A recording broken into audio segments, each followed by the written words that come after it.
प्यारे बच्चों, आज एक बार फिर उपस्थित हैं फिजिक्स की इस कक्षा में। क्योंकि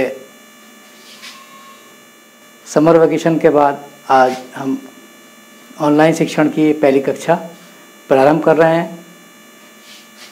छुट्टियों से पूर्व हमने आपको फिजिक्स के फर्स्ट पार्ट के 3 लेसन करा दिए थे।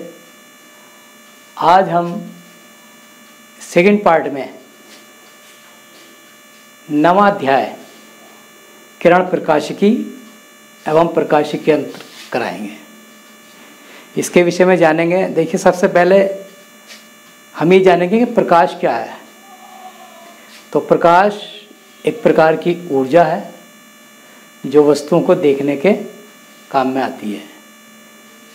यदि प्रकाश नहीं हो तो हम किसी वस्तु को नहीं देख पाएंगे।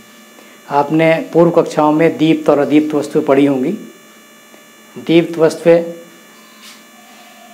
और अदीप्त वस्तुओं के बारे में, जैसे दीप्त वस्तु में सूर्य है और अदीप्त वस्तु में चांद है। जो प्रकाश उत्पन्न करती हैं वो दीप्त कहलाती हैं।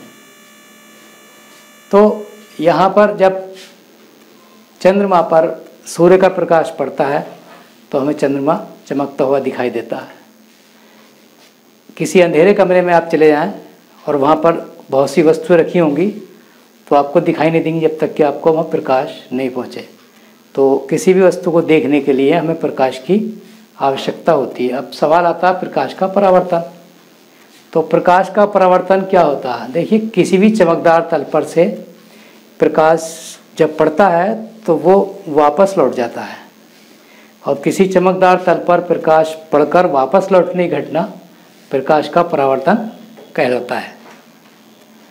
अब प्रकाश के परावर्तन भी कुछ नियमों के अनुसार होता है। अब वो नियम क्या हैं? प्रकाश के परावर्तन के लिए 2 नियम है जो हमने ब्लैक बोर्ड पर नोट कर रखे हैं। जिसमें पहला नियम है हमारा आपतित किरण, आपतन बिंदु पर अभिलंब और परावर्तित किरण, तीनों एक ही तल में होते हैं। आपतित किरण कौन सी होती है? जो किरण प्रकाश के जो प्रकाश की किरण चमकदार तल पर पड़ती है। यहाँ पर ये आपतित किरण है, इधर जा रही है। और ये आपका दर्पण है जो हमने बना रखा है। दर्पण लिख लीजिए, समतल दर्पण।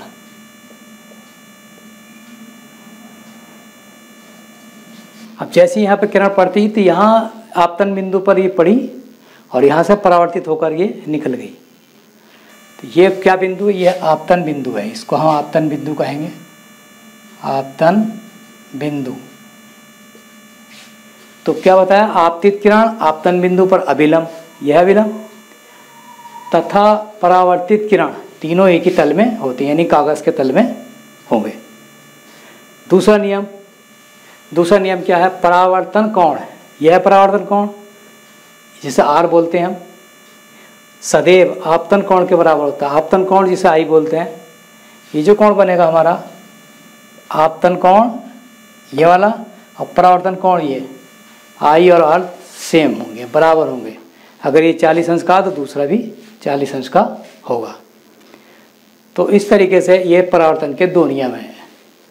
ये सब पूर्व ज्ञान पर आधारित है, क्योंकि आप चूँकि हाई स्कूल में ही पढ़ चुके हैं, थोड़ा याद दिलाना है उसको। अब आता है प्रतिबिंब। यदि प्रकाश किरण किसी बिंदु से चलकर परावर्तन के पश्चात जिस बिंदु पर मिलती है या मिलती हुई प्रतीत होती है या आती हुई प्रतीत होती है, वह बिंदु पहले बिंदु का प्रतिबिंब कहलाता है। कोई किरण किसी बिंदु पर से चली और परावर्तन के पश्चात कहीं दूसरी जगह मिली तो बिंदु पहले बिंदु का प्रतिबिंब कहलाएगा। या तो वास्तविक रूप में मिलती है या मिलती हुई महसूस होती है, प्रतीत होती है, तब हम उसको प्रतिबिंब कहते हैं। अब प्रतिबिंब भी 2 प्रकार के होते हैं। पहली प्रकार का प्रतिबिंब कहलाता है वास्तविक प्रतिबिंब। वो क्या होता? किसी चमकदार तल पर कोई बिंदु वस्तु से चलने वाली किरण जो है परावर्तन के पश्चात जिस बिंदु पर मिलती है उस बिंदु, या वास्तविक रूप से मिलती है उस बिंदु को पहले बिंदु का वास्तविक प्रतिबिंब कहते हैं। और वास्तविक प्रतिबिंब जो है वो पर्दे पर प्राप्त किए जा सकते हैं। दूसरी प्रकार का प्रतिबिंब है आभासी प्रतिबिंब। आभासी प्रतिबिंब क्या होता? बिंदु वस्तु से चलने वाली किरणें परावर्तन के पश्चात जिस बिंदु पर मिलती हुई प्रतीत होती है या मिलती हुई प्रतीत होने का आभास होता है, या हमें ऐसी लगती है कि जैसे मिलती हुई दिखाई दे रही हैं, आ रही हैं, तो वो बिंदु जो है पहले बिंदु का आभासी प्रतिबिंब कहलाता है। इन प्रतिबिंबों को हम पर्दे पर प्राप्त नहीं कर सकते, लेकिन इनके फोटो खींच सकते हैं। तो आज की कक्षा में बस इतना ही। आज थोड़ा स्टार्टिंग थी कि इसका पूरी रूपरेखा थोड़ी सी बता दें प्रकाश की, क्योंकि ये नया चैप्टर है। जो पूर्व ज्ञान पर आधारित हमने आज कुछ बातें बताई आपको, जो आपने पिछली कक्षा यानी हाई स्कूल में पढ़ चुके हैं।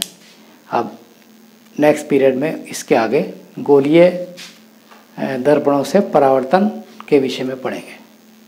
तो आज की कक्षा में बस इतना ही। Thank you.